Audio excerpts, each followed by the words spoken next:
Hello students, welcome back to the world of plant tissues. तो पादप उत्तकों में दो प्रकार होते हैं, विभज्य उत्तक और स्थायी उत्तक। स्थायी उत्तक वे होते हैं जो अपनी विभाजन की क्षमता खो चुके हैं। स्थायी उत्तकों के दो प्रकार हैं, सरल और जटिल।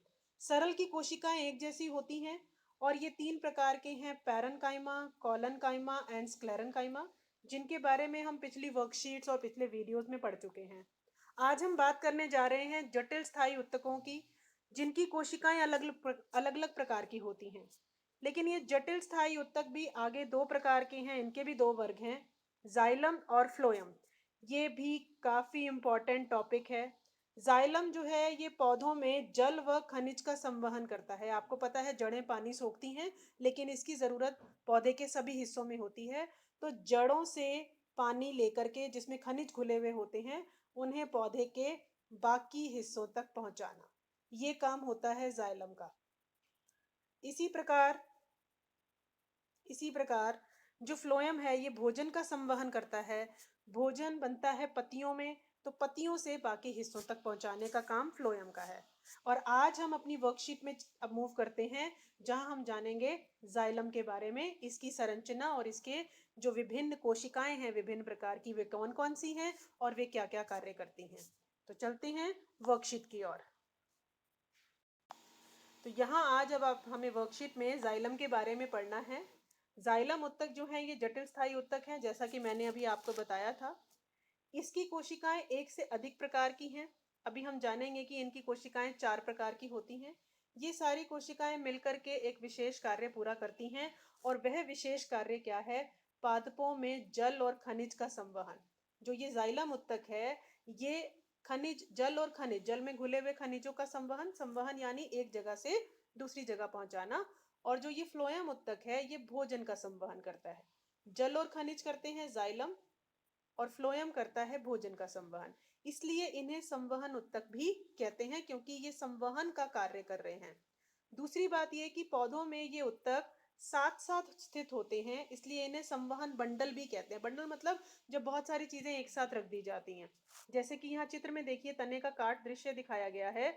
इसमें जो ये कॉर्नर्स पर है ये जाइलम है, और ये जो बीच में दिखाए गए हैं ये फ्लोएम है तो ये साथ साथ ना एक दूसरे के साथ लगातार जुड़े हुए हैं, और ये मिलजुल कर पौधे के लिए विशेष कार्य, जैसे कि जल और खनिज का संवहन जाइलम करेंगे और भोजन का संवहन फ्लोएम करेंगे। ये बात सुनने में काफी इजी लग रही है, लेकिन ये बहुत इंपॉर्टेंट है। जाइलम और फ्लोएम जो टॉपिक है ये बहुत इंपॉर्टेंट है एग्जाम के पॉइंट ऑफ व्यू से। अब हम जाइलम की संरचना को और जानते हैं, इसकी कोशिकाएं कैसी हैं और वे क्या करती हैं। तो जाइलम जो है ये, जाइलम उत्तक पौधे का काष्ठीय भाग है। काष्ठीय मतलब वुड, लकड़ी वाला हिस्सा है। वुड की तरह ही है, वुड का ही हिस्सा है। और इसमें चार तरह की कोशिकाएं हैं, ये भी बड़ा इंपॉर्टेंट है। जब कई बार आपसे 2 नंबर में इसकी कोशिकाओं के नाम जाने जाते हैं, पूछे जाते हैं। जाइलम ट्रैकीड, जिसे वाहिनिका भी कहते हैं, वाहिका या वेजल, जाइलम पैरेन्काइमा और जाइलम फाइबर या रेशे। तो 1, 2, 3 एंड 4 यहाँ इनकी संरचनाएं भी दी हुई हैं। ये है फाइबर, रेशे, उसके बाद ये वाहिनिका, ये है आपका वेजल या वाहिका, और ये पैरेन्काइमा। अब इनके कार्य जानते हैं कि ये मिलजुल कर अपने आप में ये क्या काम कर रहे हैं।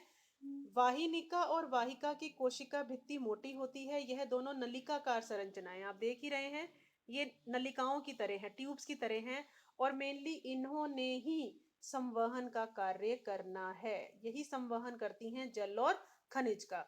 जो जाइलम पैरेन्काइमा है, ये देखेंगे यहाँ, जाइलम पैरेन्काइमा भोजन का संग्रह करते हैं और पार्श्वीय संवहन में मदद करते हैं। पार्श्वीय संवहन का मतलब होता है साइड्स में।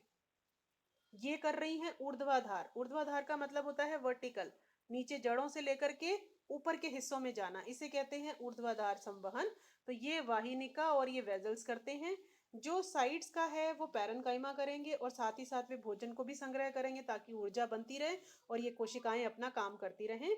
दूसरी बात, जो अब चौथे नंबर की हमारी कोशिका है जाइलम फाइबर, ये स्क्लेरेन्काइमा के बने होते हैं। ये मृत कोशिकाएं हैं, ये मृत कोशिकाएं हैं जाइलम। ये जो कोशिकाएं हैं अन्य परिपक्व फाइबर वाली स्क्लेरेन्काइमा की बनी हुई, आप पहले भी पढ़ चुके हैं कि स्क्लेरेन्काइमा की कोशिकाएं मृत होती हैं और ये पौधे को दृढ़ता प्रदान करती हैं। ठीक है, तो ये 4 हिस्से इसके, 4 प्रकार की कोशिकाएं और उन सबके कार्य। चित्र इतना इंपॉर्टेंट नहीं है, लेकिन ये जो इनके कार्य और नाम है ये काफी इंपॉर्टेंट है। तो अब हम क्वेश्चंस की तरफ चल सकते हैं। क्वेश्चंस देखते हैं। जटिल स्थायी ऊतक क्या होते हैं और इनके नाम लिखिए। सबसे पहले तो स्थायी ऊतक जो अपनी विभाजन की क्षमता खो चुके हैं, और जटिल का मतलब ऐसे ऊतक जिनकी कोशिकाएं अलग अलग प्रकार की होती हैं, और इनके नाम में आपका जाइलम और फ्लोएम आ जाएगा, क्योंकि 2 ही प्रकार के जटिल स्थायी ऊतक हैं, जाइलम और फ्लोएम। इस प्रकार संवहन ऊतक और संवहन बंडल क्या होते हैं। अब संवहन ऊतक वो होते हैं जो संवहन का काम करते हैं, जैसे जाइलम और फ्लोएम। जाइलम करता है जल और खनिज का संवहन, और फ्लोएम किसका करता है, भोजन का। तो ये संवहन ऊतक हैं जो पौधे के एक हिस्से से दूसरे हिस्से तक संवहन का कार्य करते हैं। और संवहन बंडल इसलिए कहा जाता है इन्हें क्योंकि ये पौधे के शरीर में एक साथ स्थित होते हैं। जाइलम ऊतक के 4 भागों के नाम तथा कार्य लिखिए, और जाइलम में कौन सी कोशिका जीवित होती है ये हम अपने यहाँ पर दोबारा देखते हैं, ये जाइलम वाले टॉपिक में, कि जाइलम की जो 4 प्रकार की कोशिकाएं हैं वो जाइलम ट्रैकीड, जाइलम वाहिका, जाइलम पैरेन्काइमा और जाइलम फाइबर या रेशे। अब जाइलम पैरेन्काइमा के अलावा जो ये वाहिनिका, वाहिका और ये जो रेशे हैं ये सब मृत हैं। ये तीनों प्रकार की कोशिकाएं मृत होती हैं, ये भी क्वेश्चन पूछ लिया जाता है। सिर्फ पैरेन्काइमा वाली जो हैं ये जीवित कोशिकाएं हैं। यहाँ रेशे जो हैं कि ये जाइलम फाइबर स्क्लेरेन्काइमा, ये तो हम ऑलरेडी जानते हैं कि ये मृत कोशिकाओं के बने होते हैं। हम पहले इनके बारे में सरल ऊतकों में पढ़ चुके हैं, है ना। सरल स्थायी ऊतक हैं उनमें स्क्लेरेन्काइमा मृत कोशिकाओं के बने हुए होते हैं। इसलिए यहाँ भी जो फाइबर हैं ये स्क्लेरेन्काइमा के बने हैं, यानी इनकी कोशिकाएं मृत हैं और इनका काम पौधे को दृढ़ता प्रदान करना होता है। अब ये वाहिनिका और वाहिका की भी कोशिकाएं मृत होती हैं, इनका काम सिर्फ संवहन का है। पैरेन्काइमा ही सिर्फ जीवित कोशिकाएं हैं। तो इस प्रकार ये आप तीसरे और चौथे क्वेश्चन का आंसर दे सकते हैं कि कौन से 4 भाग हैं, उनके नाम लिखने हैं, उनके कार्य लिखने हैं, और कौन सी कोशिका जीवित होती है, तो जाइलम पैरेन्काइमा, सिर्फ इन्हीं की यही प्रकार की कोशिकाएं जीवित होती हैं। तो इस वीडियो में और इस वर्कशीट में हमने जाइलम के बारे में जाना। अगली बार हम फ्लोएम के बारे में जानेंगे, और फिर जाइलम और फ्लोएम के बीच में अंतर भी काफ़ी इंपॉर्टेंट टॉपिक बनता है, काफ़ी इंपॉर्टेंट क्वेश्चन बनता है, एग्जाम में कई बार पूछा जाता है। तो जानेंगे अगली बार, और तब तक आप अपने इस चैप्टर को रिवाइज कीजिए and keep on learning. Good bye.